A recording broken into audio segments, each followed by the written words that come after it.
Welcome to the New Chemist podcast. We are so glad you are listening. Feel free to subscribe on Spotify and tell your friends and colleagues about the podcast.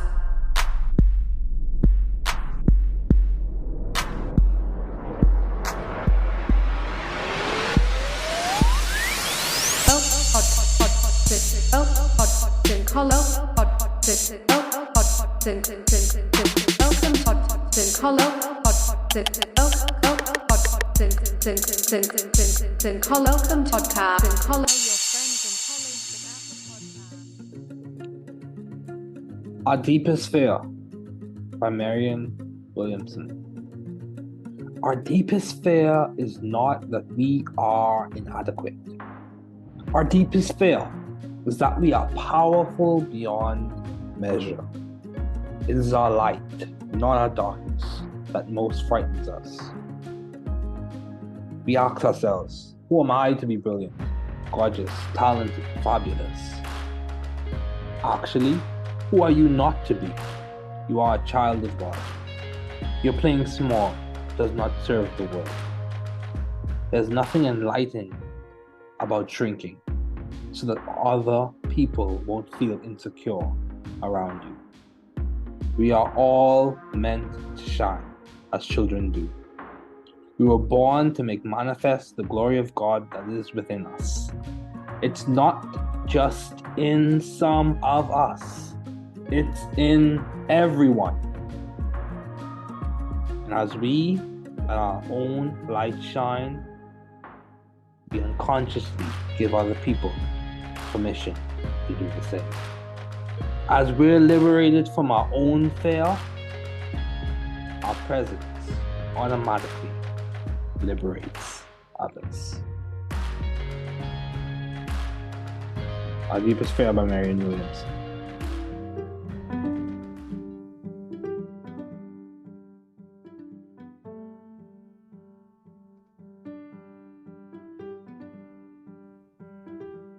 You are very important, especially to us here at the New Chemist podcasting group.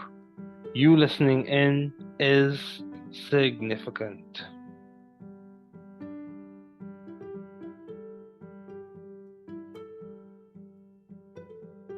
Vous êtes très important, surtout pour nous ici au New Chemist Podcasting Group.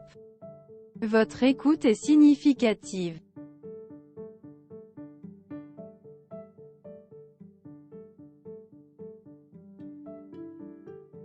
Usted es muy importante, especialmente para nosotros aquí en The New Chemist Podcasting Group. Usted escuchando, es significativo. Você é muito importante. Especialmente para nós do The New Chemist Podcasting Group. Você ouvindo, é significativo.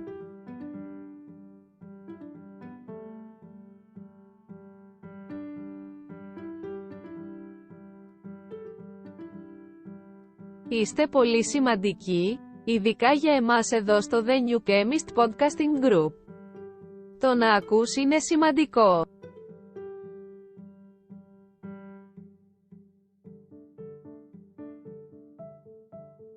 Sie sind sehr wichtig, besonders für uns hier bei The New Chemist Podcasting Group. Es ist wichtig, dass du zuhörst.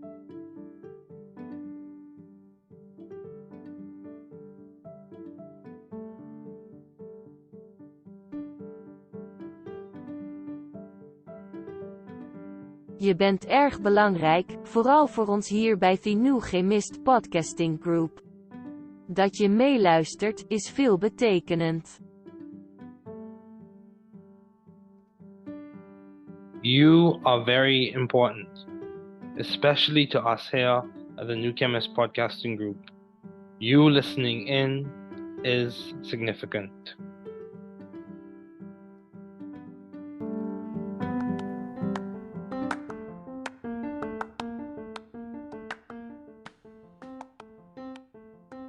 Welcome to the New Chemist Podcast.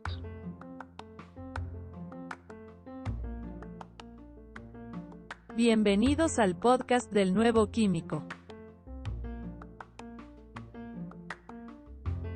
Καλώς ήρθατε στο podcast του New Chemist. Welkom bij de podcast van The New Chemist.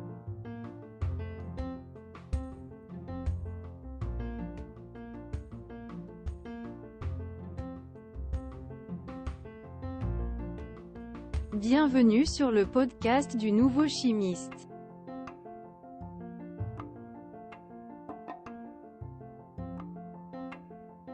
Bem-vindo ao podcast do novo químico. Welcome to the New Chemist podcast.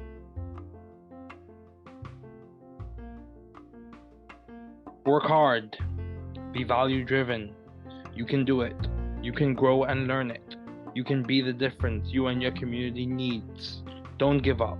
We are here, rooting and cheering for you. Don't give up.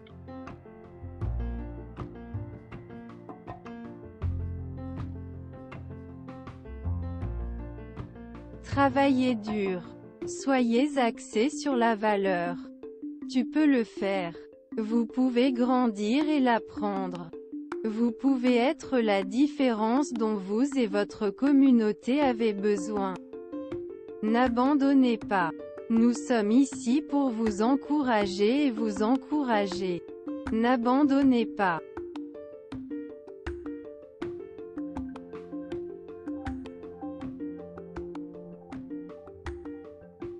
Trabalhar duro. Seja orientado por valores. Você consegue. Você pode crescer e aprender. Você pode ser a diferença que você e sua comunidade precisam. Não desista. Estamos aqui torcendo e torcendo por você. Não desista.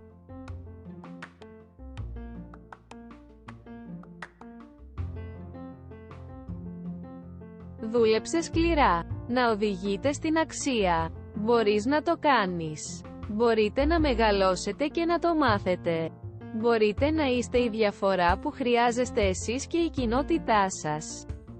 Μην τα παρατάς. Είμαστε εδώ για να σας ζητοκραυγάσουμε. Μην τα παρατάς.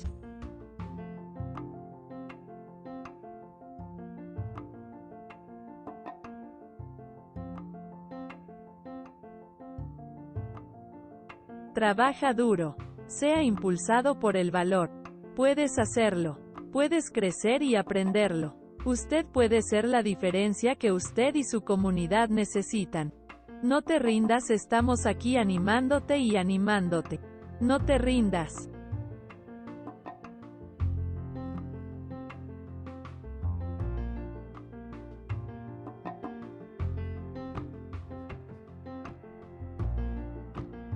Werk hard.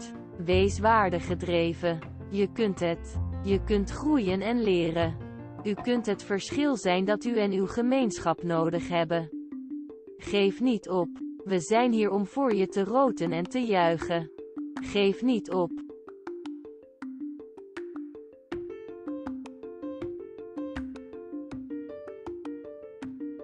Work hard. Be value driven. You can do it. You can grow and learn it. You can be the difference you and your community needs. Don't give up. We are here rooting and cheering for you. Don't give up.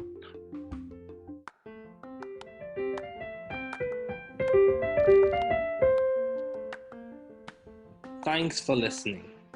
We're glad you were able to tune into this podcast.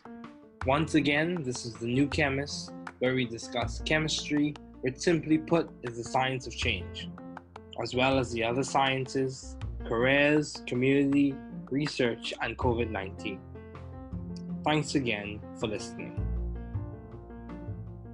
Note, the views on this podcast represent those of my guests and I.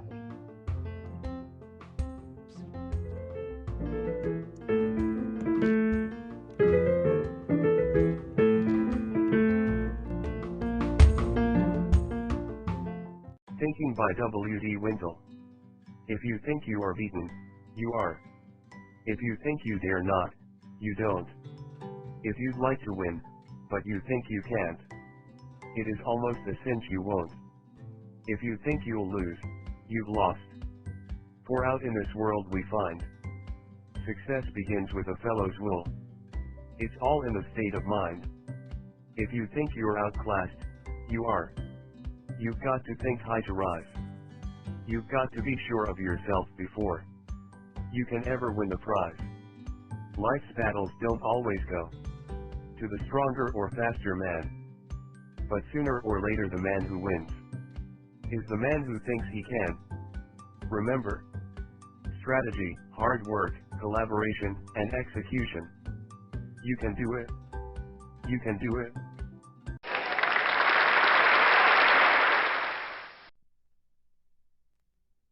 Okay, welcome to the New Chemist podcast. It is so good to have you listening today. Here on the New Chemist podcast, we discuss chemistry, which simply put is the science of change, as well as careers, community research, successful student stories, and much more. My guest today is Simar Bajaj. Thanks for joining me today. It is so good to hear from you. Just briefly, I'll inform my audience about you. So Simar is currently a student at Harvard University. A very, very ambitious young man, very hardworking. So I'll just give you some quick snippets, a snapshot of his work so far. He has a part of Phi Beta Kappa, a National Student Leadership Foundation Scholar, Editor-in-Chief of Synthesis, President of World Pre-Health Conference, Student Academic Integrity Fellow, Harvard College Honor Council. He has served as former chair for the Kennedy School Institute of Politics Health Policy Initiative, a John Harvard Scholar. He also served, so some of his experiences include serving as a research and policy intern at the Centers for Medicare and Medicaid Services. He's also served as a Washington, D.C. reporter for STAT, a teaching fellow and research fellow at Stanford, a founder and host of That Medic Network, and a research fellow at Mass General Hospital. He is definitely very accomplished. He has been named 40 under 40 in cancer. He's also been named, he also is or has served as a journalist in The Atlantic, Time Magazine, Washington Post, Guardian, NPR. He's been a lead author and worked in the New England Journal of Medicine, The Lancet, Nature Medicine, and the British Medical Journal. Wow. So yes, Simar, it's definitely a treat to have you on this podcast today. You have done a lot of work, and you earned your stripes. You're earning your stripes. So thank you again for joining me. So as we get started, what have been your long-standing interest in the field of science and communication? Yeah, no, thanks David for having me. I really appreciate the opportunity. I've been interested in science and medicine for the longest time, ever since I was 9, really, and sort of interested in healthcare, health equity specifically, and sort of this notion of medicine as treating everyone equally because it's the patient in front of you. Of course, the reality of medicine is much more complicated and nuanced, and that came with time. But I think it's reinforced in me a couple things.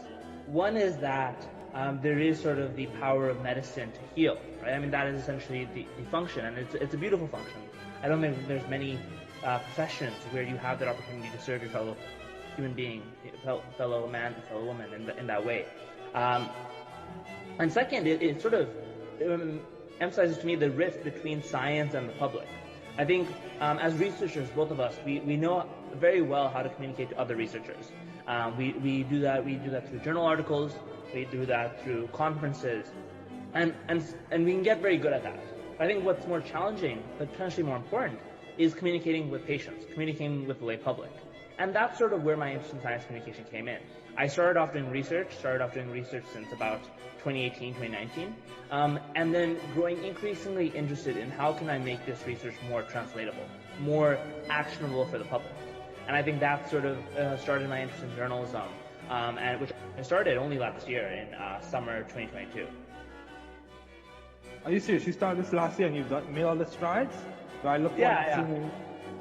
look forward to seeing your journey as you progress. So what has been the toolkit that you've used?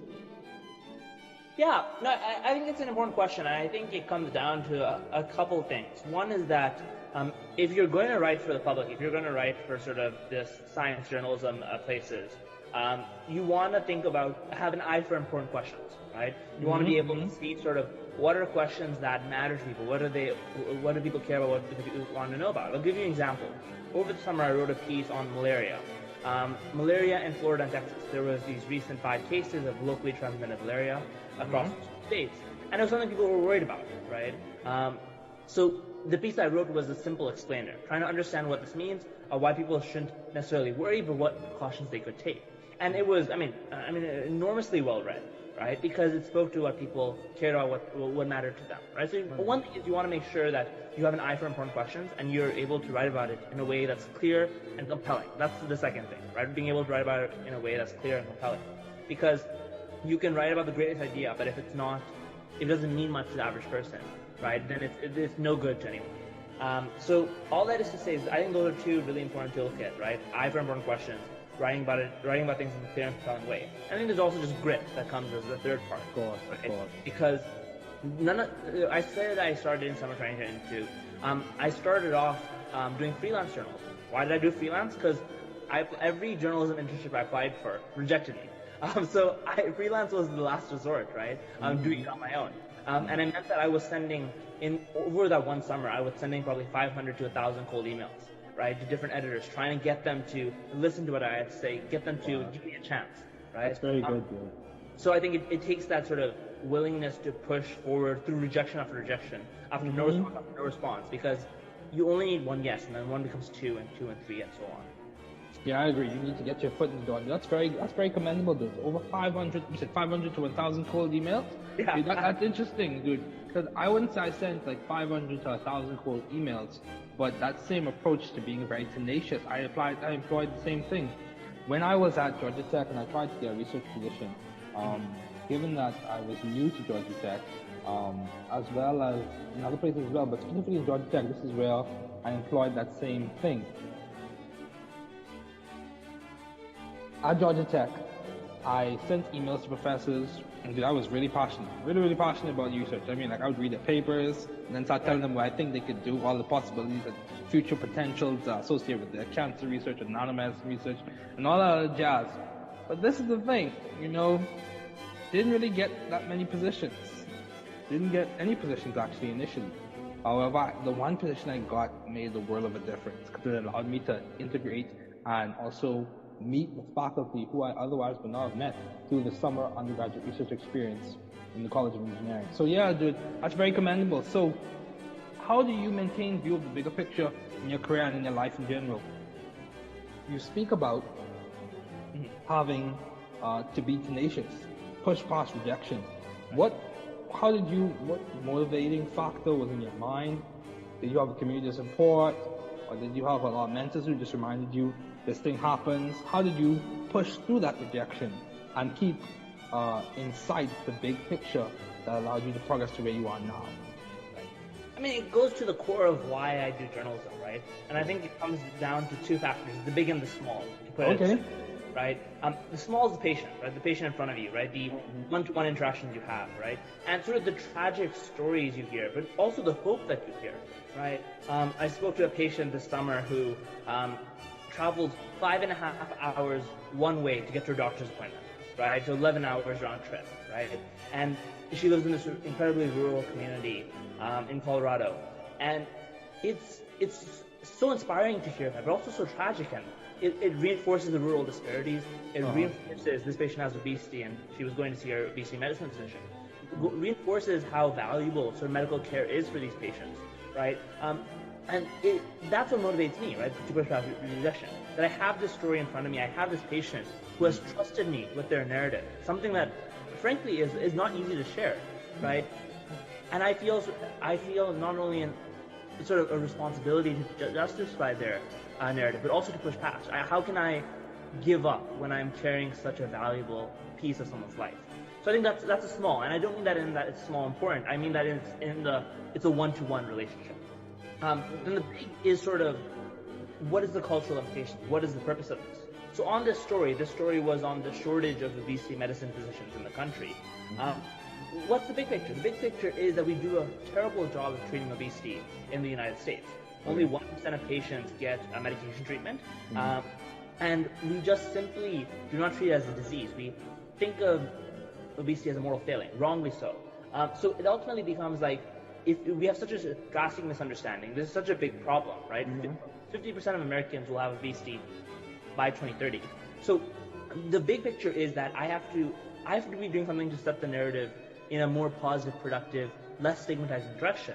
So I'm motivated by that too, right? I think it's sort of these dueling factors, not dueling, complementary, that keep me motivated even when you hear rejection after rejection, because there's a patient on the other hand, and there's a social ill that, again, not many people are paying attention to. So I think that's what motivates me when it was quite easy to just step aside and give up. Wow, that's very good, man. It's very good. So the value in the story, as well as the benefit of you pursuing the story, is basically what kept you going after you pushed, even when you experienced rejection. So that's very good. So how have you been adaptive and creative in the field of science communication? So when you write your articles, is it your perspective that you think is complementing to you being creative, or how is it in the approach to the information? What is it you bring to the table that allows you to have such success, the success that you've had to date? What is it the creativity? What is it that's driving it? I mean, I think it's a couple of things. I appreciate sort of you calling it success. I mean, it's all I appreciate that. But I think the first thing is sort of having a wide eye, and I'll tell you what I mean.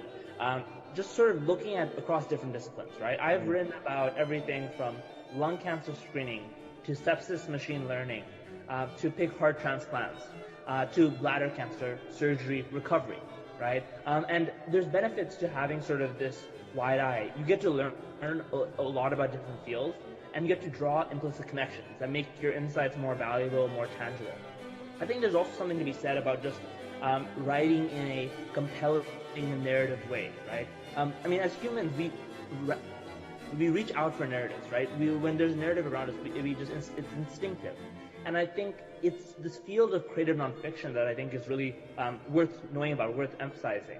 Right? Creative nonfiction is the idea of using fiction techniques, right? So fiction techniques, what is that? Like setting a scene, right? Character building, right? Drama.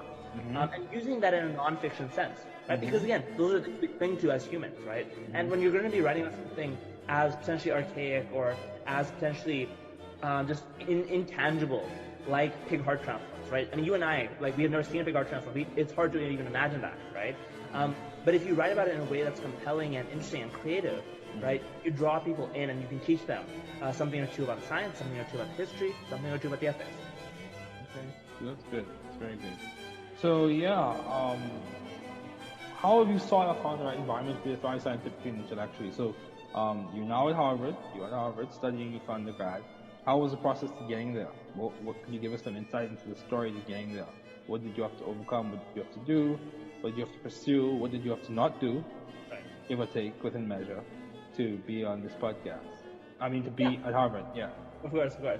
I mean, the Harvard admissions process is its own black box, right? Of sorts. So I don't have so much insight into what I did, especially to get in there. But I mean, at the end of the day, I think it's just like my philosophy to life is sort of putting 100% in everything you do, right? And what does that mean, right? It means when I'm sort of doing this podcast with you, I'm gonna put 100% of myself into it, right? Oh yes. Sort of writing an article for, let's say, Stat News, I'm gonna put 100% into that.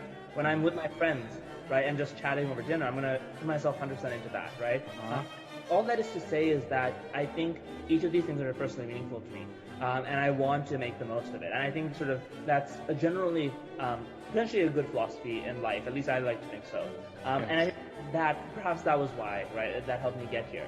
But I think more generally, it's just being willing to try new things, right? Being willing to experiment, being willing to test oneself in different ways. I mean, journalism is the prime example of that, right? If you told me 4 years ago, right, that, or even frankly 2 years ago, that I was going to be a journalist, right, or I was going to at least be writing for popular press outlets, I wouldn't have believed you. I would have in fact laughed at you, right? Not because I think any less of journalism, but because I couldn't imagine myself being able to do that. Right? I just it was totally out of the realm of possibility. But here I am today, and that was simply because I tried. And not everything you try is going to be successful. This is sort of the nice exception. But it teaches you something about yourself. It teaches you something about your interests. Yeah, I agree. And this is the thing I hear echoing, like almost like an undertone, that's kind of effervescing, if you will, from this conversation, is the ability to be resilient. Yeah. Being resilient. And this is the thing, resiliency, or the capacity to be resilient, is almost like a toolkit, if you will. Because when you become, or you gain the capacity to be resilient, and you learn the strategies that you need to push through adversity, you carry that skill with you to the next situation, or next accomplishment, or next challenge. Yeah, dude, I could relate to you relate to your story in a lot of ways, in that, when I started undergrad, I didn't picture where I would be right now. I did not know. The path to getting to where you are is, at least for me, it wasn't linear. It wasn't linear by any stretch of the imagination. But it's enjoyable when you see the fruits of your hard work. So what would you say has been one of your most effective and impactful pieces, or ideas, or practices, or projects? Yeah, it's a good question, and I think there's a couple of different answers I could give you. I could give you sort of the piece I wrote on pig heart transplant for The Guardian that has won several awards. I could tell you sort of a piece I wrote on sepsis machine learning, right? That came after my grandfather died of sepsis, and I wanted to find some way to understand his condition and process it myself, and that came through the article. But the one I'll tell you for now is sort of the articles I've written on obesity for Stat News. I sort of mentioned one earlier, and I've written others on sort of what is sort of the future bariatric surgery, right, which is weight loss surgery, or as it's commonly known. I've written another one on sort of what my doctors do, given that these new weight loss drugs seem to have some protection of the heart. They help protect the heart and against major cardiovascular events. And I think the reason why those are so personally meaningful to me, and I hope impactful, is that, again, we're sort of dealing with these enormous stigma against patients with obesity, right? These people that are, frankly, some of them who are just trying to find treatments, just trying to find dignity and respect in our society. And the power of journalism, to me, is not just in telling stories, right? We can tell stories in Campfire, right? And that's valuable, but it's not just in telling stories, it's in the opportunity to change culture. It's in the opportunity to shift policy. I'll give you a couple of examples of that, right? For example, I wrote a piece in March on smoking, and sort of how this one town in the US is banning anyone born after January 1st, 2000 from buying cigarettes in the town, right? It's a really interesting law, potentially a way to phase out, grandfather out cigarettes. And just 2 or 3 days ago, the United Kingdom, Prime Minister Rishi Sunak announced that they're going to implement a similar law in the country, right? I'd written this piece in The Guardian, right, a major British newspaper. It's possible that one of his sort of cabinet members or Prime Minister Sunak read it himself, and maybe that influences his decision. So I think journalism is, there's two lessons from that anecdote. One is that a lot of journalism is just throwing things out into the ether, right? I will never know, frankly, if Prime Minister Sunak read my article, right? It's possible. Maybe me though.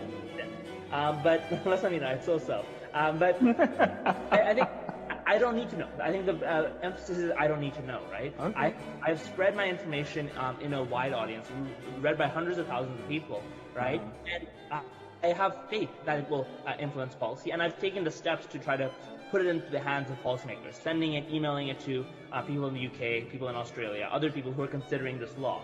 So all that to say is that it's sort of the benefit of that one-on-one approach that a doctor might take, right? Where you're able to really help a patient, you're really able to touch their life in a meaningful way. And the benefit of the journalistic approach, where maybe you won't have as sort of personal a connection, right? Or as sort of immediate of an impact, but you have much more scale. And I think you need to do both. Wow, dude, that's very good. Very, very good. Like your persistence in that you email it directly to the people. That's good, man. This is good. Yeah, that's very good. So, how do you maintain a balanced life given all your responsibilities and accomplishments?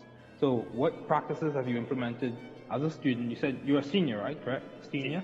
Yeah. So you're a senior at Harvard. How do you maintain balance? How do you make time for the fun, the hard work, the future goals, and still keep a smile? How do you do all of that? Smile is important. You can do all three and not have a smile. A smile is important. Yeah, work hard, but have trouble being happy. Isn't that something? Yeah. I think it goes back to something I was saying earlier about that 100%, right? And I really try to bring 100% to everything I do, right? And I don't do it, the obvious question is then, Simar, when you have time for yourself? And I think for me, the work that I do, I've deliberately selected it. I've deliberately chosen it because it energizes me. It's meaningful to me, right, in a way that is hard to quantify, right, where other people might be, tired or exhausted by the work. I feel even more energy, right, I'm doing some of these things, right, because I think, again, it comes back to big and small, right? I have sort of a very clear understanding of why I'm doing what I'm doing and what the purpose is. And that is motivating. Now, it means that sometimes I have to make a sort of sacrifice. I have to decide whether I'm going to do X or Y. I frankly can't do it all, right? And I don't propose that I can. So the question then becomes is that things come in phases, right? Maybe today I won't be able to go play tennis with my friends because I have this paper revisions that are due tonight, right? So it's toggling back and forth and giving yourself grace when you're not able to sort of do everything that you might want to do, or giving yourself grace when you might have to pull out something that you really wanted to do. And I think it's really about being hard on the problems, being hard on sort of the issues, right? But not being hard on yourself, right? Wow. I'm going to have to write that down. I'm going to have to write that down, Simar. I'm going to write that down. And you keep going. This is good. Yeah, I mean, all that is to say is that, the work that I do can be quite serious, right? We are dealing with people that are dying, frankly, people who are just don't feel safe in the healthcare system, right? So I try to keep a smile in my face and sort of be happy just more generally, not because it's sort of a farce or this like image I'm trying to portray into the world, but because I don't want to burn myself out, right? I'm dealing with people's stories and I want to maintain them, right, with the respect they deserve, and sort of enjoy life. When I'm not working on my work, I have to be enjoying life for what it is, right? And even enjoying the work that it comes, right? I'm dealing with serious things, but I'm also enjoying the opportunities that I have to spread awareness about this, try to motivate policy change, try to motivate culture change. I think that's a large reason why I do journalism, because it's a powerful way to change culture. Yeah, I completely agree. I'm all about giving people grace and giving yourself grace. That aligns with my faith perspective and faith tradition. But yeah, dude, this is the thing, in a similar way, that's the reason why I've done podcasting. And that's the reason why I've done like science communication, even in some instances written books and then made them completely free. So yeah, I've written articles, literature reviews that took me a very long time, and then just made it completely free. Now, some may question why make it free. You could charge. That's a different conversation for a different time. But the purpose of all of this has been towards changing the way people perceive chemistry education and chemistry concepts, to make it more accessible, to make the correct insights, salient information from people like yourself, people like Dr. Langer, people like Dr. Marianne Brown, people who are big players or who will be big players like yourself in the science community, having them share their strategies and insights and methods of processing and methods of decision making and methods of going through transitions in their careers and in their personal life so that other people can benefit from it. And of course, the metrics do reflect that it's progressively becoming more and more received. But so how do you maintain teamwork and vision in your classroom and in your workspace, in your projects? Do you have collaborators often, or is this primarily the work that you do by yourself? Everything I do is a team effort, right? There's nothing I do that's on my own, right? And I'll tell you Are you sure? You sure? You seem like you could do it yourself, man. Everything comes down to a team, and I think. Oh my goodness. I think sometimes people ask me, Simar, how do you do all that you do? Because I'm not doing it alone, right? I'm doing it as part of a team. It takes a village, right? And I'll give you a couple of quick examples, right? In every research paper, there's not a single research paper I've done where I'm the sole author, right? It's always as part of a team. I'm always leveraging other people's insights. I'm learning from them. Hopefully they're learning something from me as well, right? It's a shared dialogue. On my journalism, right? I might be the person that's listed on the by Simar Bajaj, but really there's an editor who has been my sounding board, has been editing my piece, thinking through the structure. They're my sources who have informed me. Journalism is really an opportunity in humility, right? It's a class in humility, because in every conversation I go to, I'm the least knowledgeable person in the room, right? So it really teaches you how to learn and listen, right? And bring them into the conversation. It's a team effort. It's not just the journalist writing about someone. It's a journalist writing with someone. And I think that's sort of like the teamwork is ultimately essential, because there's only so much I can do. There's only so much that I want to do just with my expertise alone, right? There are unique synergies and unique opportunities to partner and make something that's bigger than the sum of its parts. So I think all that is to say is that the teamwork comes in every aspect of my life, and I couldn't be here without sort of like a village, literally a village of people behind me. The differentiating aspect of collaboration, or the synergistic aspect of collaboration. That's very, very good, man. That's very good. In that, collaboration. Like I like what you said. You said it's a class act in humility, in that you are speaking with people who have a degree of expertise that you may not have at this time. And that's many times the case with these podcast interviews. Some of the times I've been exposed to some of the material, but these people have a niche expertise. Like you yourself, you have a niche expertise in the work that you do. So yeah, it's definitely a treat and an honor. So why did you choose chemistry and history of science, as well as global health and policy to focus on undergrad at Harvard? Why did you choose this? So I started off at Harvard studying history of science and global health and health policy. I think history of science is fundamentally a history of, it's a study of change, right? At a very macro level, that's seeing sort of how trends and have progressed over time, right? How knowledge is produced, right? I think that's a critical question as we consider how to spread knowledge. How is knowledge produced, right? What are sort of the context in which it is produced, shared, distributed? And I think ultimately, this is not just the knowledge that comes to some science that we care about in the present. It's knowledge that exists in its own time, in a whirlpool of its own context. Like alchemy, for example. Alchemy we've never been able to figure out how to make metals into gold, but it's produced such valuable chemistry, right? Now, if you just study alchemy as the production of chemistry, you're missing out a large part of its context. You're missing out sort of the alchemy that doesn't lead to chemistry, but isn't equally important for understanding its context. So history of science was sort of my opportunity to understand how knowledge is produced and distributed, which I think is incredibly important. Chemistry, I added actually frankly, this semester, this year. Wow. Right? I hope my podcast influenced you. I'm sure it did. And, the reason why was I was talking to an advisor, and he's like, Simar, you're secretly a chemistry major. I told him, no, I'm history of science. He said, Simar, you are 2 to 3 classes away from getting a degree in chemistry. And I was like, I was shocked, and I found out I was secretly a chemistry major, so decided to make it more official.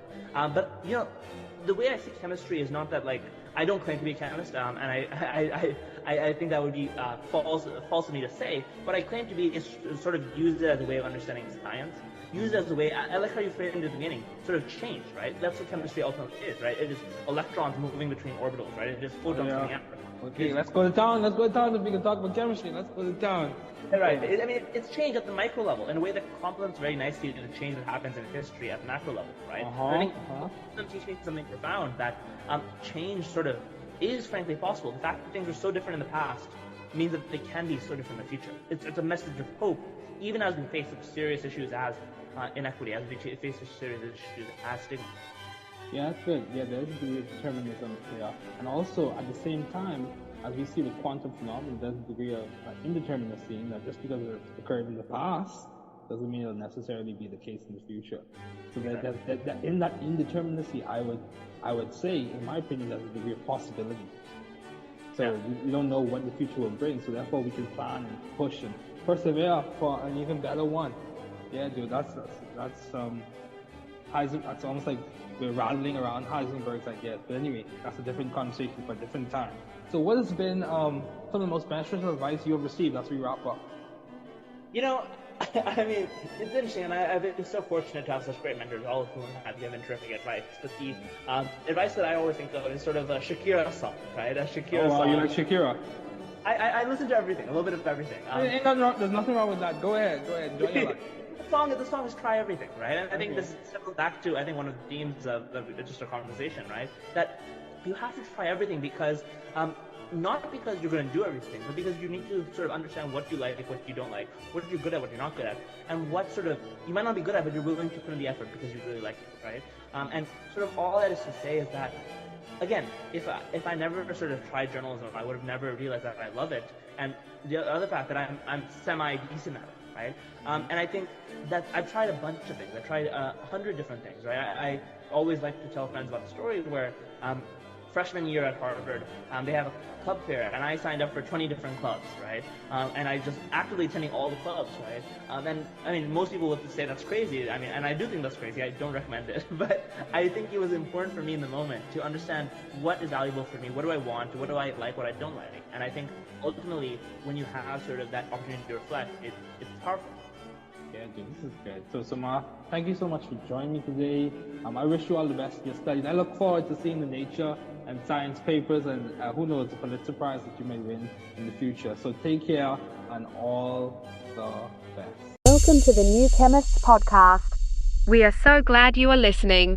Feel free to subscribe on Spotify and tell your friends and colleagues about the podcast.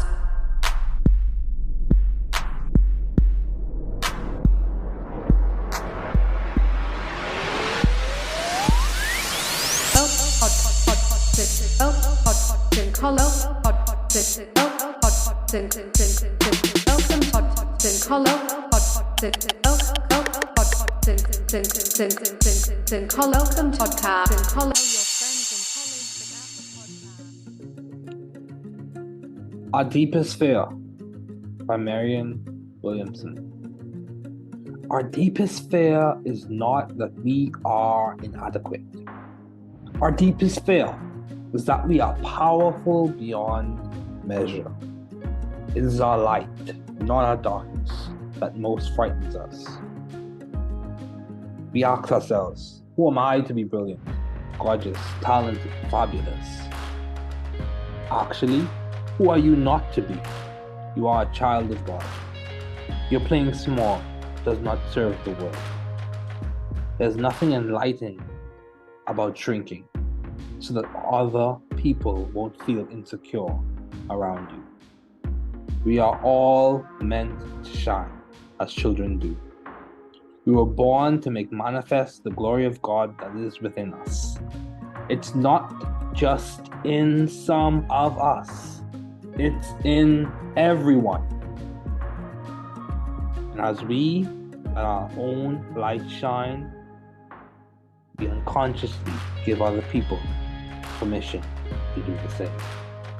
As we're liberated from our own fear, our presence automatically liberates others.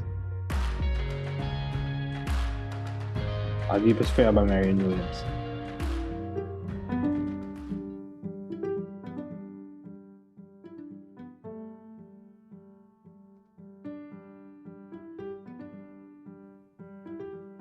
You are very important, especially to us here at the New Chemist podcasting group. You listening in is significant.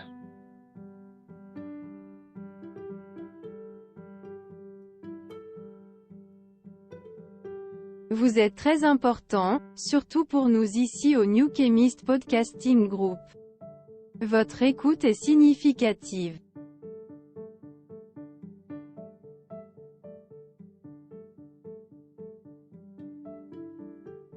Usted es muy importante, especialmente para nosotros aquí en The New Chemist Podcasting Group. Usted escuchando, es significativo.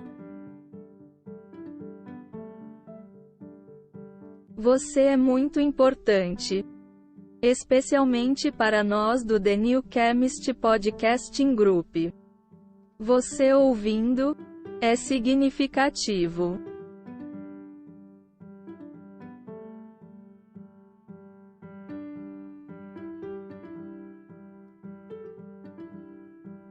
Είστε πολύ σημαντικοί, ειδικά για εμάς εδώ στο The New Chemist Podcasting Group. Το να ακούς είναι σημαντικό.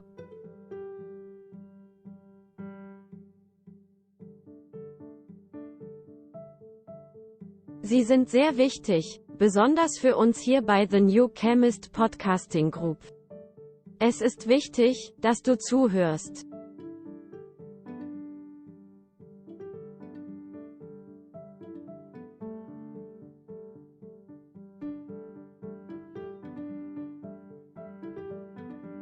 Je bent erg belangrijk, vooral voor ons hier bij The New Chemist Podcasting Group. Dat je meeluistert, is veelbetekenend. You are very important, especially to us here at the New Chemist podcasting group. You listening in is significant.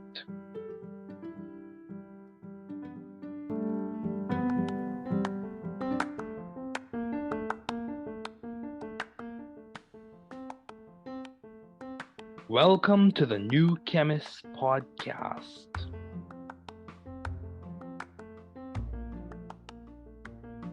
Bienvenidos al podcast del nuevo químico. Καλώς ήρθατε στο podcast του New Chemist. Welkom bij de podcast van The New Chemist.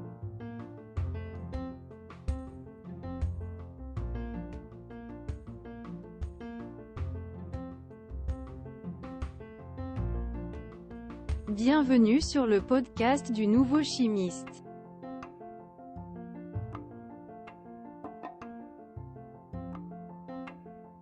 Bem-vindo ao podcast do novo químico.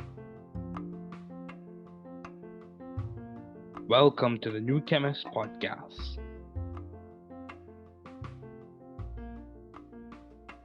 Work hard.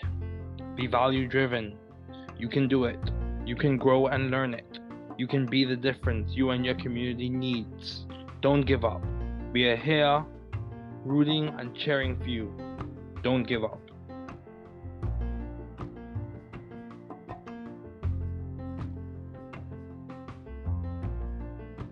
Travaillez dur.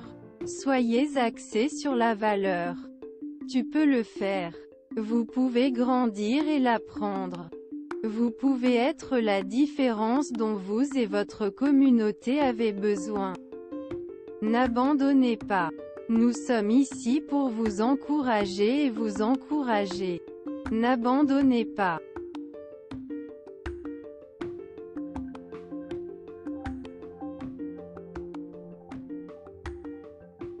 Trabalhar duro. Seja orientado por valores. Você consegue. Você pode crescer e aprender. Você pode ser a diferença que você e sua comunidade precisam. Não desista. Estamos aqui torcendo e torcendo por você. Não desista.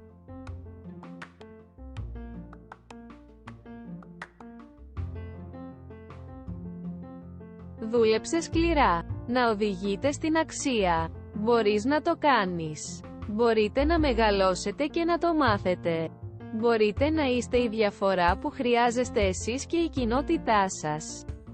Μην τα παρατάς. Είμαστε εδώ για να σας ζητοκραυγάσουμε. Μην τα παρατάς.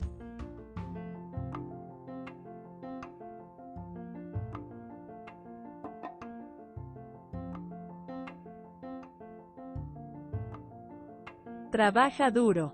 Sea impulsado por el valor. Puedes hacerlo. Puedes crecer y aprenderlo. Usted puede ser la diferencia que usted y su comunidad necesitan. No te rindas, estamos aquí animándote y animándote. No te rindas.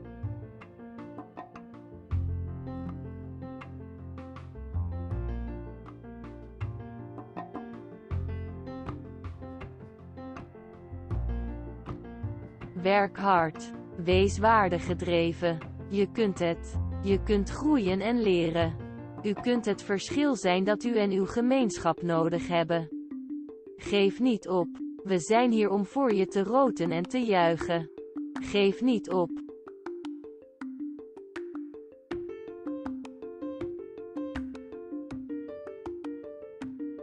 Work hard.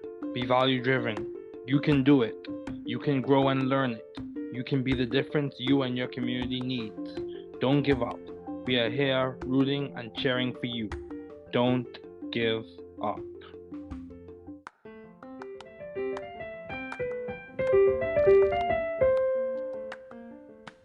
Thanks for listening. We're glad you were able to tune into this podcast. Once again, this is the New Chemist, where we discuss chemistry, which simply put is the science of change, as well as the other sciences, careers, community, research, and COVID-19. Thanks again for listening. Note, the views on this podcast represent those of my guests and I.